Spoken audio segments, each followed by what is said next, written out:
Unguba nina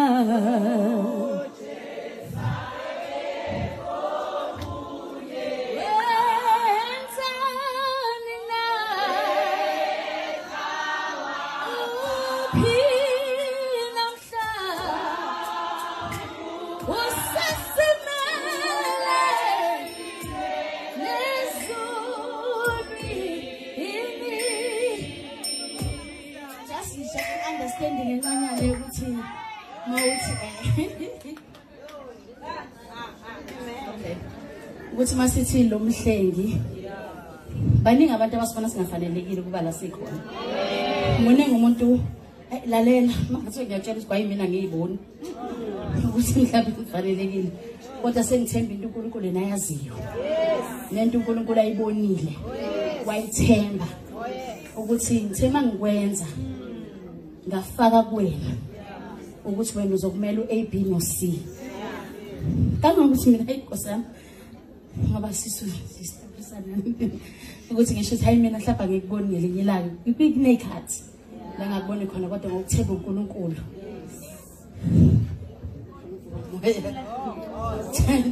uNkulunkulu ukuthi eyazi into ayenzayo uNkulunkulu uthi mayekudala akudala ivale incwadi yakho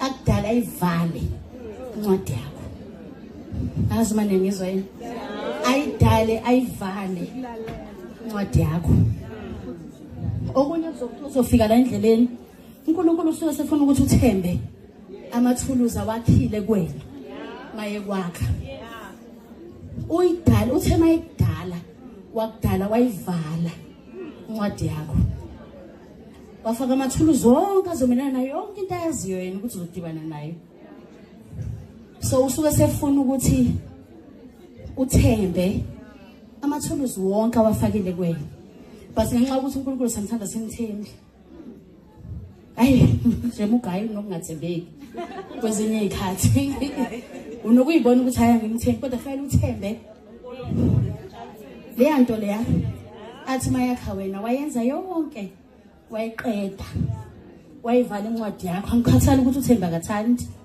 angikhathali ukuthi ubana kathandi kodwa uNkulunkulu wayidala wayivala incwadi wakubekela wonke amathuluzi ngaphakathi enhlizweni yakho emzimbeni wakho wokuthi umelana noma ngabe yini uNkulunkulu ayibekile ngaphambi kwakho yonke ikhona yabona uNkulunkulu mayibeka inkinga ngaphambi kwakho usukazi ukuthi wena uzoyimela hamba lo mhlengi unguba nina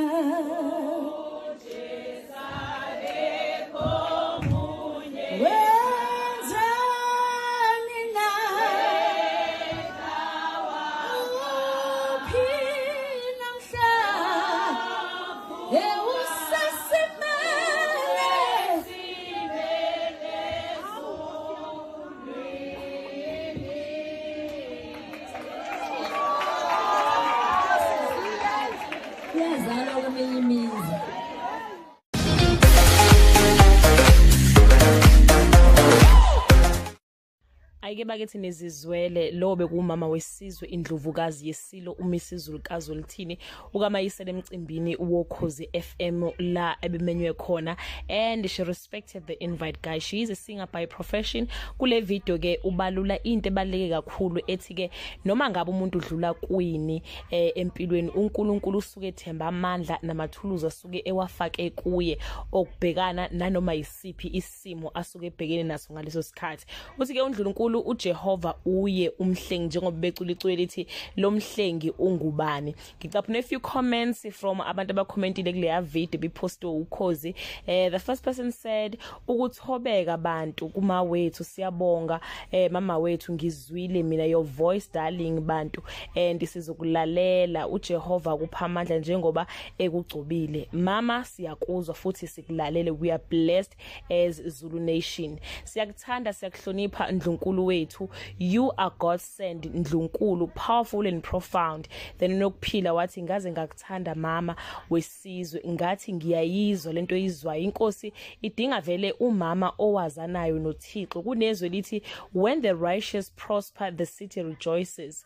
And omunye wathi hallelujah, omunye wathi ke owethu uNdlunkulu muhle uzithobile ucula kamnandi. Then ugcina uthe amahla amazwi avela kuNdlunkulu akhombisa ukukhula indawo abekwa kuyona, wavele wangena khaxa love her kakhulu. Siyabonga ke bakithi ke amazwi amahle kangaka abuyisa nethemba. Do leave your comment below and share your opinion. Bye.